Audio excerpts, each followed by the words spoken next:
Please welcome to the stage, Andy Christie.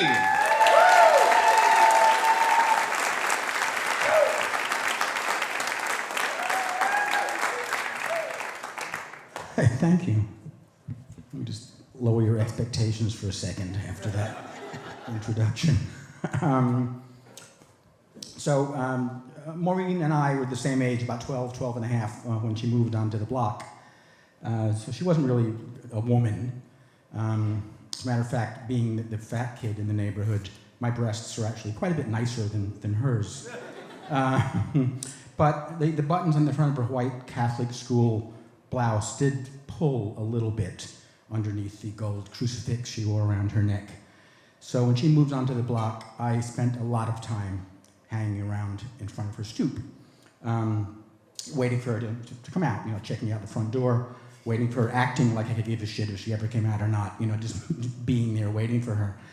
And we never crossed paths. Either we kept missing each other, or she kept spotting me out there. I'm not sure which. But it was kind of, I guess it was called lurking. It was kind of a behavior that goes from kind of cute to possibly criminal around the time puberty sets in, which is around where I was in my life right then. So one day I'm there doing my thing in front of her place, and I'm doing that thing where you make believe you're just kind of killing time, waiting for your next big important meeting to happen. If there had been like laptops and Starbucks, I would have fit right in back then. Checking my watch, checking my iPhone, shaking my head, looking out the window, wondering who else is screwing this up for me, that kind of thing. Waiting for her to show up. And when you do that, when you're waiting for someone to come out, someone who doesn't know you're alive, it could take a while. So you look for stuff to kind of keep you busy. Right in front of her building, there was a hole in the sidewalk. I guess it was like an old coal chute or something. And it was covered with a rusty metal plate, maybe a quarter of an inch thick, maybe 18 inches square. And it was covering this hole, but it wasn't completely covering it. It was a little too small for the hole, I guess, where the hole had broken. So it was sort of a kiddie corner, two corners sitting on the concrete, two corners kind of floating free. So it was a little bit unstable.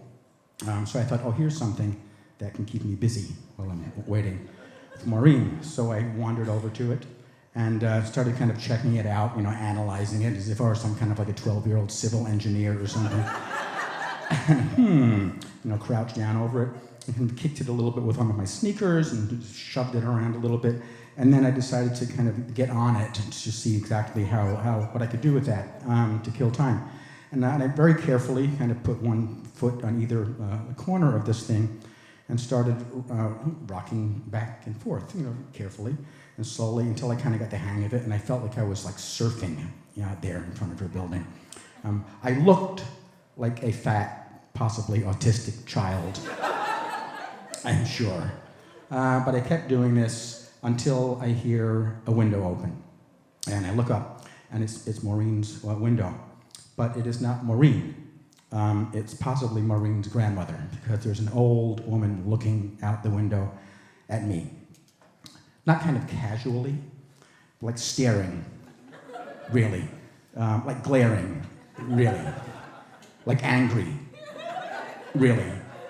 Like maybe this is her favorite hole in the sidewalk, and I'm messing around with it, And so I decided maybe it's time for me to get out of there before I give Maureen's grandmother a heart attack and they pin it on me.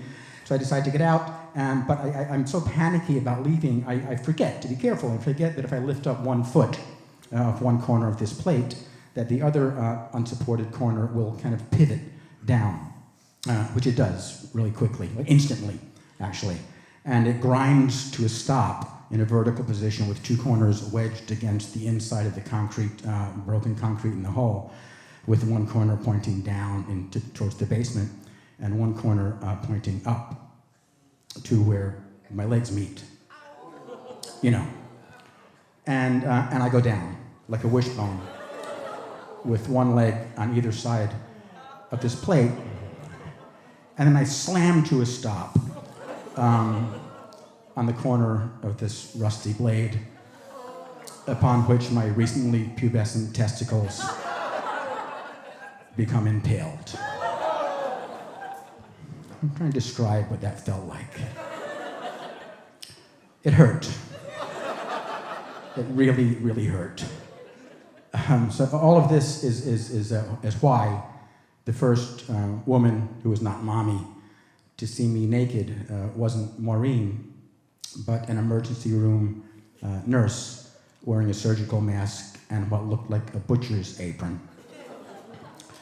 And I'm not only naked, I'm actually presenting to this adult female my bloody genitalia.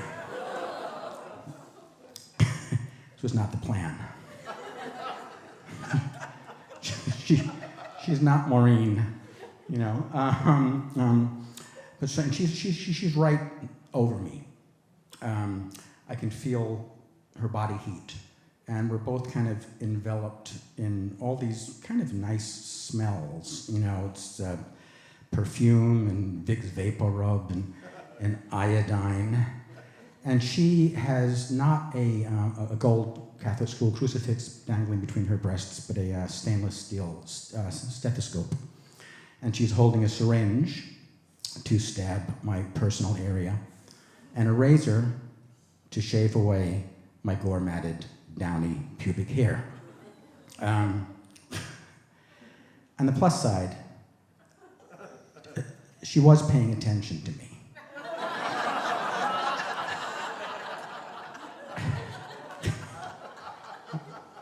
She was like right on top of me. And I could see that her breasts were bigger than mine and Maureen's, like put together. And I felt her heat and I felt her breathing. And I could not believe, as I watched her kind of very focused and very carefully and very gently shave around the bloody erection that I couldn't believe had developed. On one hand, it was kind of encouraging, considering what had just happened down there. But I also was like mortified. I was just mortified, and I didn't want to. I wanted to make believe I didn't even know it was there, and draw any more attention to it, as if the shaving cream island that it was growing out of didn't make it obvious enough to both of us. But she was great. She kind of ignored it. She kind of shaved around it, moved it here to there, and the whole time being just so unbelievably nice and calming me down and telling me not to worry. I'll be fine. She said, really, it looks much worse than it is. She said it's just mainly a lot of blood. I don't know, but the phrase, a lot of blood, I think is the definition of something that is exactly as bad as it looks. But she keeps doing that, comforting me, being sweet, until she's done shaving me. And then the doctor takes over. And he sews closed the rip in my scrotum. I know.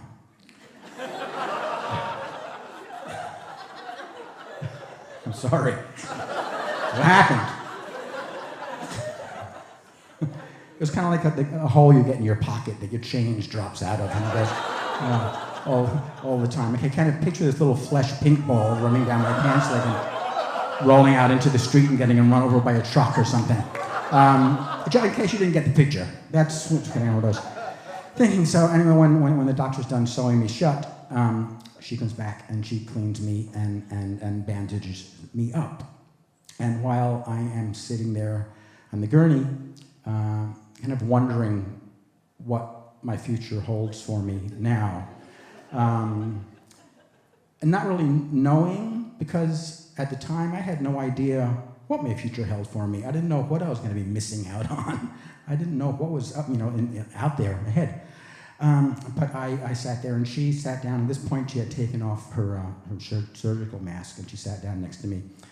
And I could see her lips, and I could see they were smiling. And she took my hand, and she put it in her lap, while I cried like a baby. And she said, again, don't worry, you'll be fine. You'll be fine, until I kind of believed her. And she said, just be more careful next time. And then she said the greatest thing I've ever heard, before or since. She said, be more careful next time, because someday you're going to need that. Like I was a man or something. Anyway, I consider that my first time.